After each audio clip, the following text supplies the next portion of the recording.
In this month of Thanksgiving, I have been thinking about spiritual signs of gratitude. How do we show our gratitude?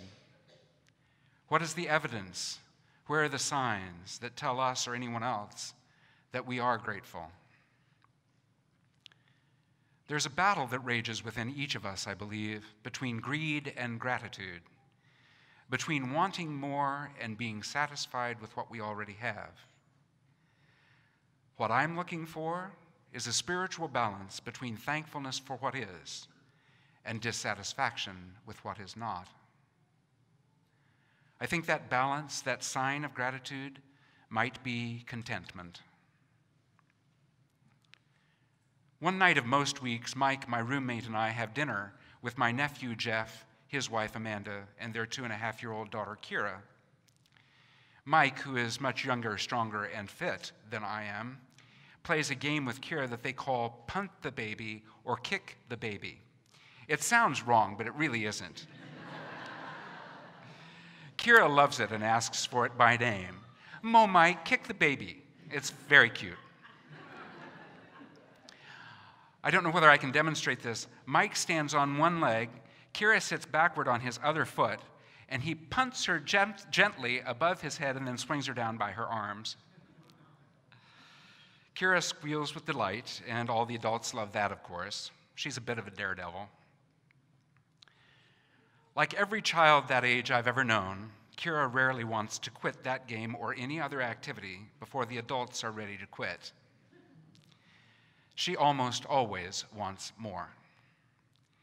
And when the fun finally comes to a stop, like at bedtime, there are sometimes tears and tantrums. I am 2 generations older than Kira, but I think I'm still learning what it means to be thoroughly grateful. When the fun in life stops for me, I often indulge inwardly in the adult version of tears and tantrums. That is, disappointment and dissatisfaction with reality.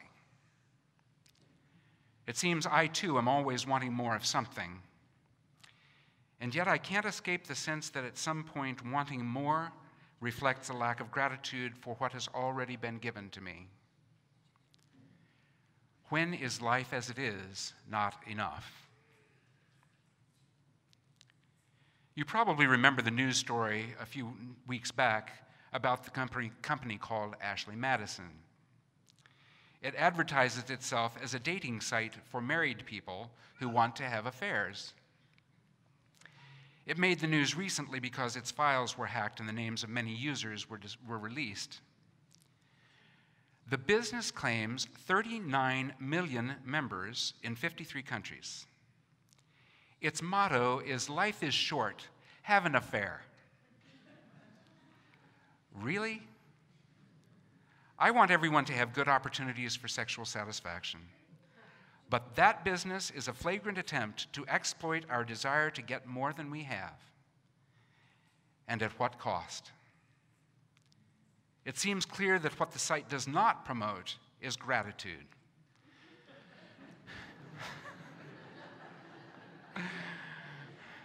Gratitude for marriages and what spouses have given to each other.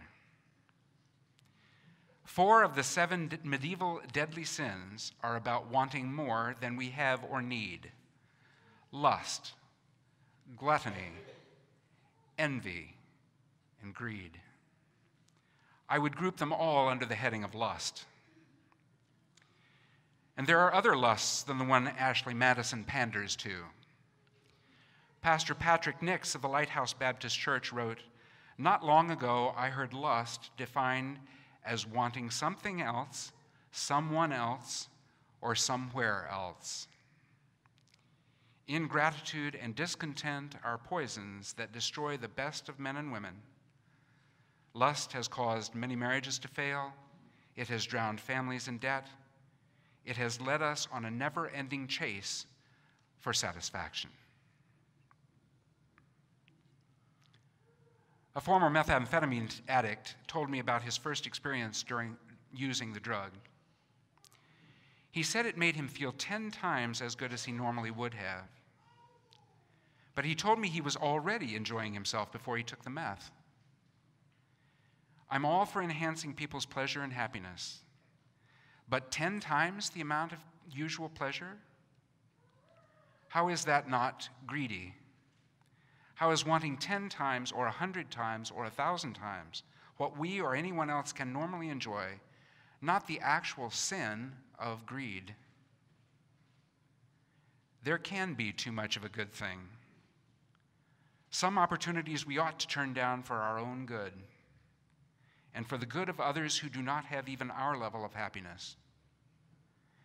At some point, wanting more and more and more is a lack of gratitude for what we already have. I have grave concerns about how prevalent intoxication is in our world, about the desire to improve on reality with alcohol or other drugs. I'm not talking about prescribed painkillers or drugs used to relieve illness or treat illness. What concerns me is using drugs recreationally. Again, it seems to me that the desire for intoxication is a lust for more. So I share the Buddhist fifth precept of refraining from intoxication. As Zen teacher Alan Badender writes, the fifth precept, like the other four, is not a commandment or a rule.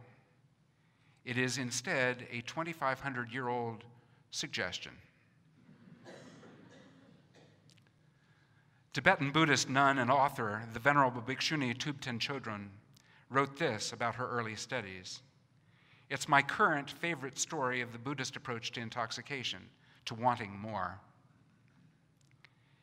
She writes, in the 70s, we wandered up the hill to Kopan Monastery in Nepal in various states of drug and alcohol-induced intoxication. When we did, we would ask Lama Yeshe, what do you think about drugs, alcohol, and meditation? They make us more relaxed, so it's easier to watch our breath. And our visualizations are so much more vivid when we're stoned. Lama, looking at us with an expression that was quizzically serious, would say, you don't need drugs, dear. You're already hallucinating. Then when we stopped laughing, he explained that intoxication and meditation don't go together. Intoxicants take you away from reality. Meditation takes you toward reality. Which do you want? You are already intoxicated by ignorance, anger, and attachment, and you suffer as a result.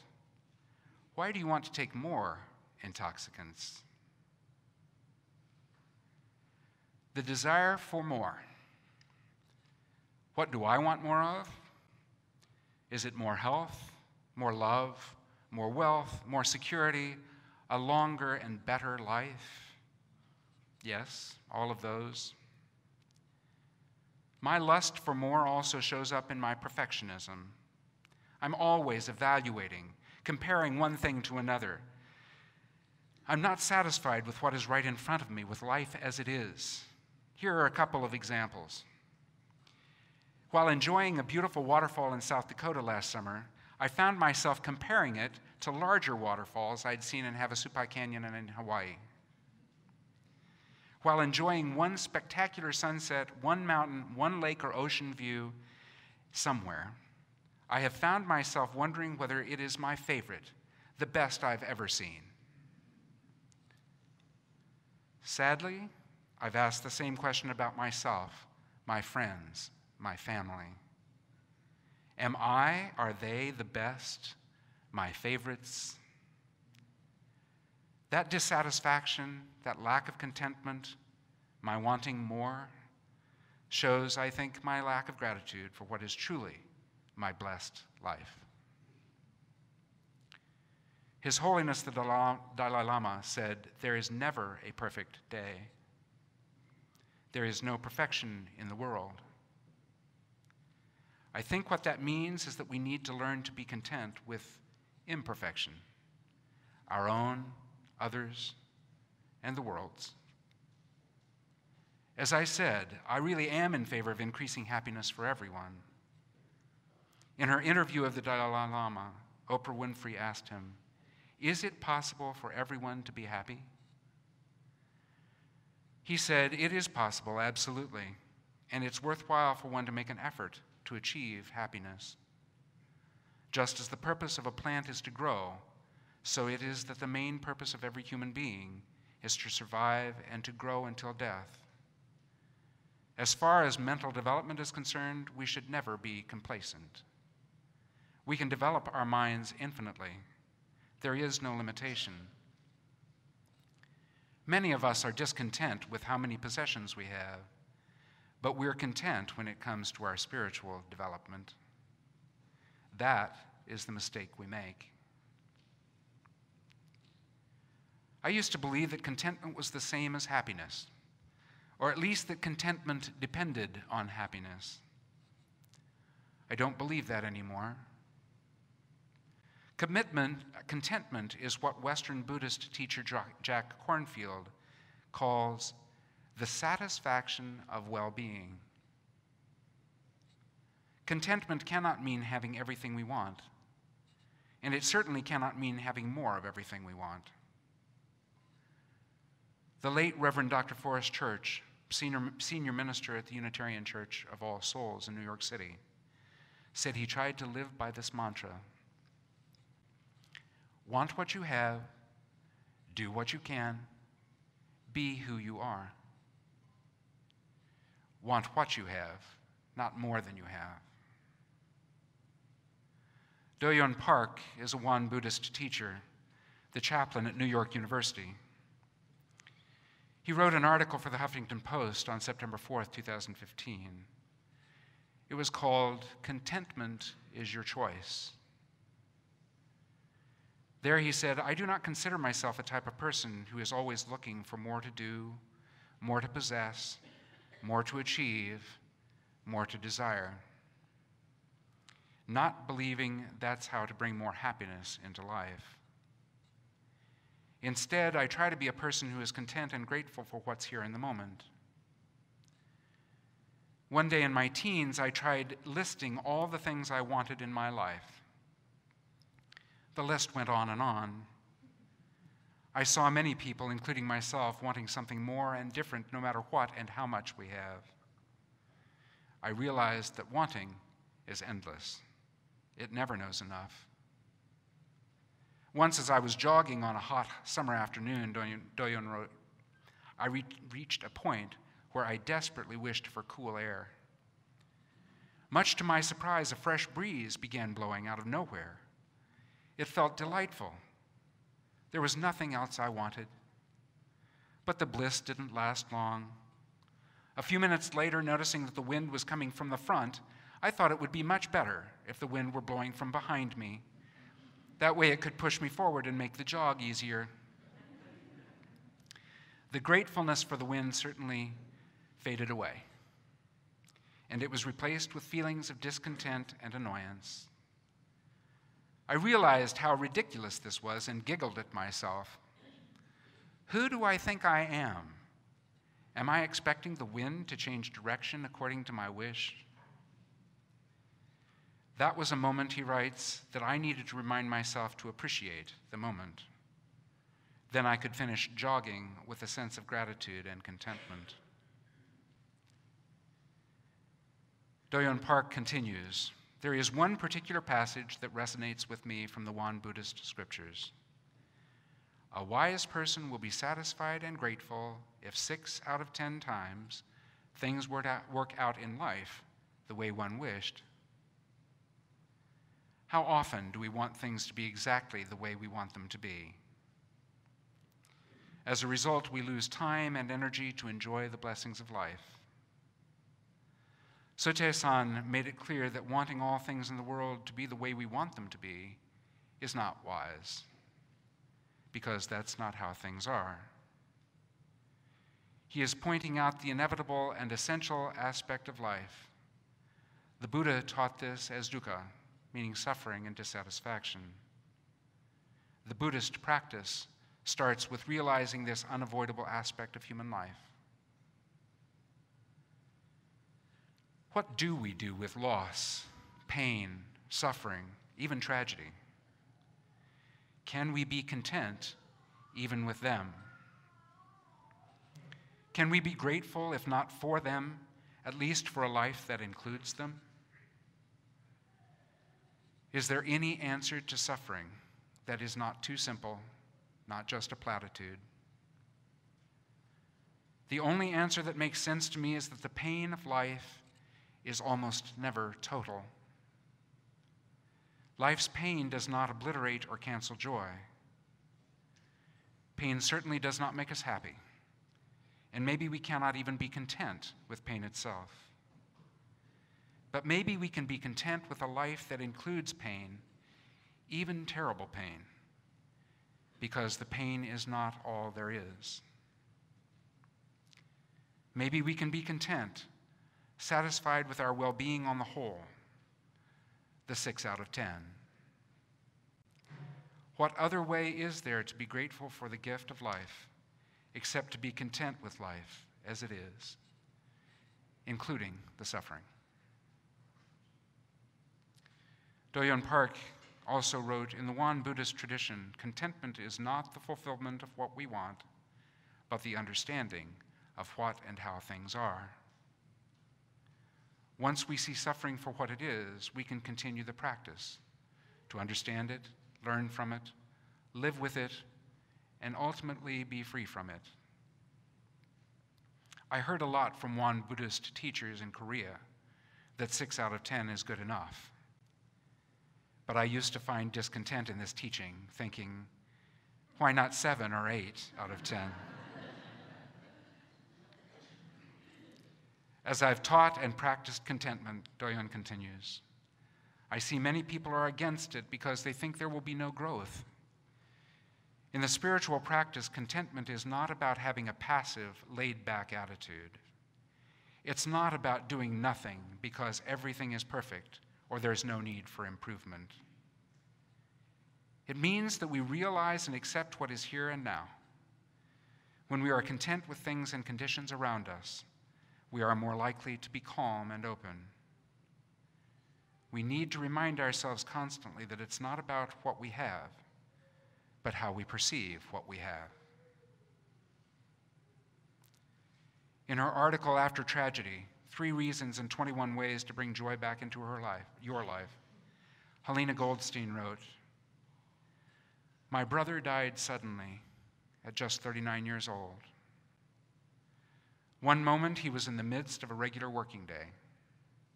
Half an hour later he was gone. 24 hours later he was buried. With things happening so fast, I found myself alternating between paralysis and intense waves of pain, anger, guilt, sorrow, devastation. I guess we all felt this way, only it didn't quite look like we all did.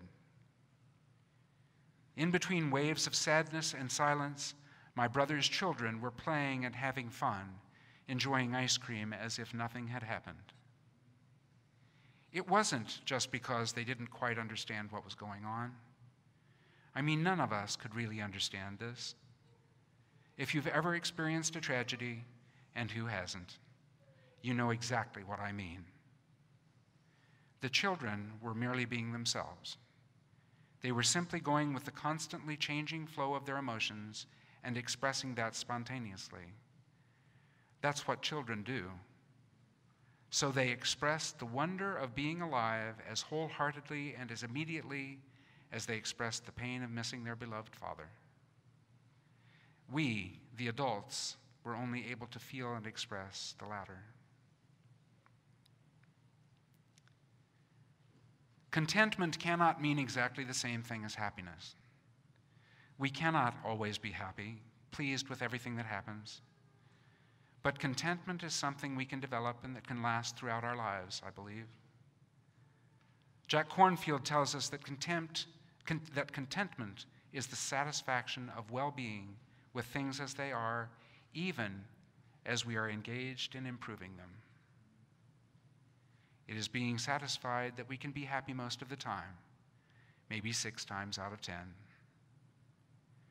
Contentment is the gratitude that life ever turns out as we want it to, especially if that is a majority of the time. Several summers back, I went to visit Marianne Stansberry.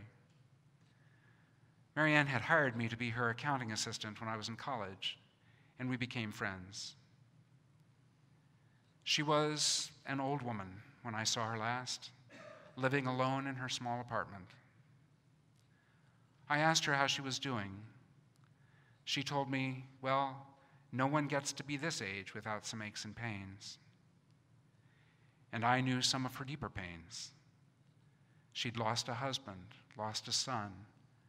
Most of her friends and family were dead. Marianne went on, but I have everything I need here. I've had a better life than I could have asked for. And isn't today beautiful? We only have life on a huge condition, that life will sometimes hurt, that sometimes the shadows eclipse the sun of any joy for a time. But there is joy to be grateful for. May we find the contentment that will allow us to be grateful for joy, even when it is mixed with sorrow.